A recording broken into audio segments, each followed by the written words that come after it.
हम फाइनेंशियली मजबूत होंगे डेफिनेटली। देन फाइनेंशियली मजबूत होते हैं तो हम मेंटली, हमारी मेंटल पावर, मेंटल स्ट्रेंथ भी अपने आप मजबूत हो जाती है। ये आपने भी कई बार देखा होगा, जब हमारी पॉकेट खाली होती है तो हमारा एटीट्यूड, दिमाग, हम कई बार बोलते हैं यार, बात भी करने का मन नहीं करता है। लेकिन जब हम फाइनेंशियली मजबूत होते हैं, पॉकेट भरी हुई है, बैंक बैलेंस बेहतर है, तो एटीट्यूड, हमारा बोल चाल, चलने फिरने का, body language, everything is changed. और ऑन पैसिव के साथ अगर हम हैं, ये दोनों चीजें मिल रही हैं दोस्तों, तो दो चीजें और हमें मिल रही हैं, वो है मोरलिटी एंड सोशलिटी। यानी कि हम नैतिक तौर पर भी मजबूत होने जा रहे हैं, नैतिक मूल्यों को डेवलप कर रही है ऑन पैसिव हमारे अंदर। समाज की बेहतरी के लिए सकारात्मक सोच के साथ, सभी के बारे में सफलता, सभी के लिए काम करने की इच्छा शक्ति, इस तरह के नैतिक मूल्य हमारे अंदर पैदा किए जा रहे हैं, जो भी प्राउड फाउंडर ऑन पैसिव को दिल से समझ रहे हैं। और जब हम नैतिक तौर पर मजबूत होते हैं दोस्तों, समाज की भलाई और बेहतरी के लिए काम करेंगे, तो डेफिनेटली हम सामाजिक तौर पर भी बहुत मजबूत होने जा रहे हैं। ऑन पैसिव इसलिए भी कर लेना चाहिए दोस्तों, क्योंकि ये हमारी जिंदगी का सबसे बड़ी जो अड़चन है, वो रुकावट है, बैरियर है, उसको हमेशा हमेशा के लिए रिमूव करने जा रहा है। और वो क्या है, सभी लोग जानते हैं, वो है Mani Ram. Because we are lower middle class family से हम सभी लोग बिलोंग करते हैं, अपने जीवन को बेहतर दिशा देना चाहते हैं, तरह तरह के सिस्टम करते हैं। लेकिन जब हम ऑन पैसिव की बात करते हैं दोस्तों, ऑन पैसिव एक ऐसी व्यवस्था के साथ आ रहा है जो आज तक ना तो किसी ने सोची है, ना किसी ने देखी है, और ना किसी ने करने की बात की है। एक ऐसी व्यवस्था जो हमेशा हमेशा के लिए जो भी ऑन पैसिव के साथ जुड़ेगा, उनके जीवन से एक शब्द हमेशा खत्म कर देगा जब भी ये चालू सिस्टम चालू होगा, वो है फाइनेंशियल क्राइसिस, आर्थिक मंदी। और हमारे सीईओ साहब ने कई बार ये बात बोली है कि ऑन पैसिव के फाउंडर मेंबर्स अपनी पीढ़ी के वो लास्ट व्यक्ति होंगे जिन्होंने आर्थिक मंदी को कभी देखा होगा, और ऑन पैसिव चालू होने के बाद उनकी आने वाली जनरेशन को भी आर्थिक मंदी को देखने की आवश्यकता नहीं होगी। इट मीन्स के ये हमारी जिंदगी का सबसे बड़ा जो रुकावट है, ऑब्स्टेकल है, मनी राम, पैसा, इनकम, उसको हमेशा हमेशा के लिए डिलीट करने जा रहा है my dear friends. OnPassive इसलिए भी कर लेना चाहिए क्योंकि अगर हमारे मन में सोच है अपने सेगमेंट को चेंज करने की, दोस्तों ये जो स्लाइड आप देख रहे हैं, ये बिजनेस स्कूल एक बुक है रोबोट कियोसाकी की, जो कि वर्ल्ड बेस्ट सेलिंग बुक रही है। बस बहुत बड़े लेखक हुए हैं रोबोट कियोसाकी। उन्होंने अपने इस बुक में बहुत अच्छे तरीके से डिफरेंशिएट किया कि इस पूरी दुनिया के अंदर 95% लोग लेफ्ट वाले क्वाड्रेंट में रहते हैं, ई और एस, और 5% लोग राइट वाले बी और आई में रहते हैं।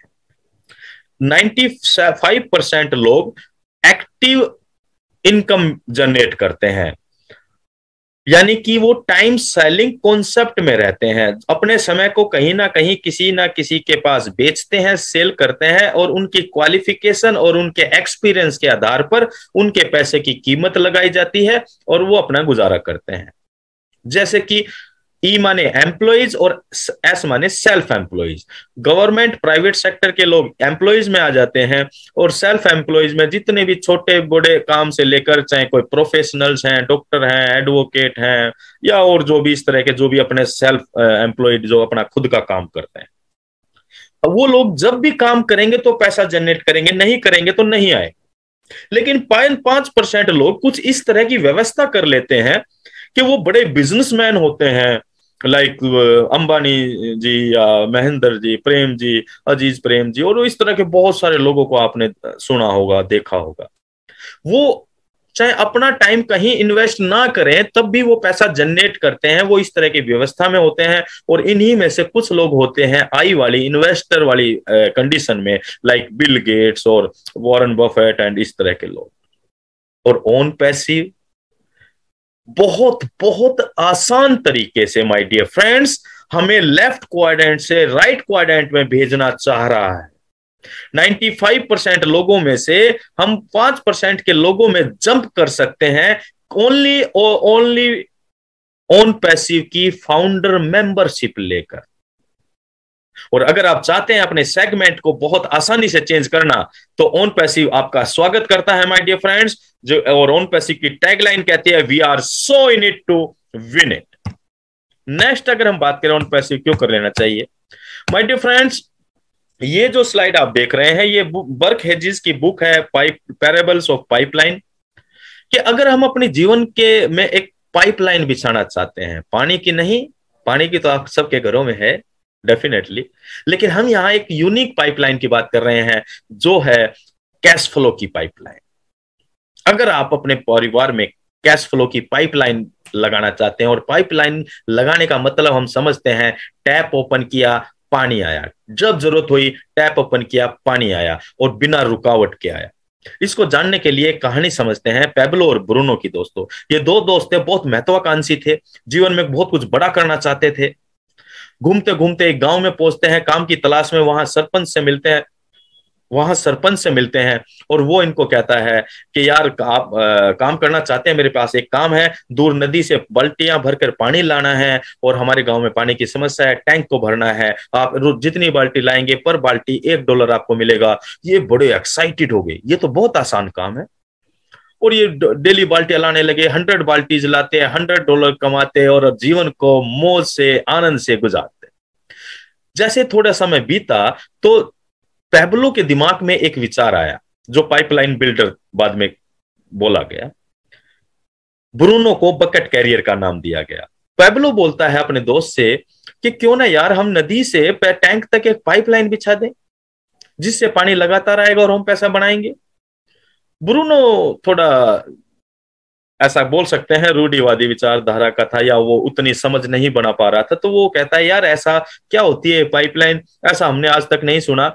जैसा कि हम अभी बहुत सारे आप और हम ओन पैसिव के बारे में अपने दोस्तों को बताते हैं, तो वो संदेह की निगाह से देखते हैं, अरे ऐसा थोड़ी होता है, बिना कुछ किए कैसे मिल जाएगा, आज तक तो हमने नहीं देखा। इसी तरीके से ब्रूनो ने भी नहीं देखा कि पाइपलाइन से कैसे पानी आता है, ये समझ नहीं बनी उसकी, वो अपना काम करता रहा। लेकिन पैब्लो बकेट के साथ साथ पाइपलाइन बिछाने का भी काम करता रहा, जैसे आप और हम हमारे में से बहुत सारे फाउंडर मेंबर कर रहे हैं। हालांकि पैब्लो की इनकम कम रही, लेकिन 2 साल लगे पाइपलाइन बिछाने में। 2 साल बाद चमत्कारी परिणाम हासिल होता है पैब्लो को। ब्रूनो जो 2 साल के अंदर काफी थक चुका था, बकेट ला ला के उसकी इनकम, बाल्टियां कम लाने लगा तो इनकम कम हो गई। और दूसरी तरफ पैब्लो जो था वो एक भी बाल्टी नहीं लाता था, और लगातार पाइपलाइन से पानी आता था, और उसको पर बकेट के हिसाब से ही पैसा मिलता था। अब आप इस दोनों स्थिति में ब्रूनो की और पैब्लो की स्थिति का अंदाजा लगा सकते हैं कि पैब्लो की लाइफ कितनी खुशहाल हो गई होगी, उसके पास कितना समय हो गया होगा अपने परिवार को देने के लिए। लगातार इनकम आ रही है, वो फैमिली के साथ घूमने जा रहा है, एंजॉय कर रहा है, फिर भी पैसा जनरेट हो रहा है। और उधर ब्रूनो अपने माथे को पकड़ कर बैठा है कि काश मैंने भी उस समय पैब्लो का साथ दिया होता, अगर समझ गया होता तो आज मैं भी पैब्लो जैसी जिंदगी गुजार रहा था। यही स्थिति माय डियर फ्रेंड्स आने वाले कुछ ही महीनों में और कुछ ही साल में हम सभी ओन पैसिव के फाउंडर मेंबर्स के साथ पैब्लो वाली स्थिति आने जा रही है। और जो लोग आज ओन पैसिव को नहीं समझ बना पा रहे हैं, नहीं अंडरस्टैंड कर पा रहे हैं, वो ब्रूनो वाली स्थिति में डेफिनेटली आने जा रहे हैं। और अगर आप पैब्लो की तरह जीवन का आनंद लेना चाहते हैं, वो पाइपलाइन बिल्डर बनना चाहते हैं अपने परिवार के लिए, अपने आने वाली जनरेशन के लिए, तो my dear friends OnPassive आपके लिए है, आपका स्वागत करता है।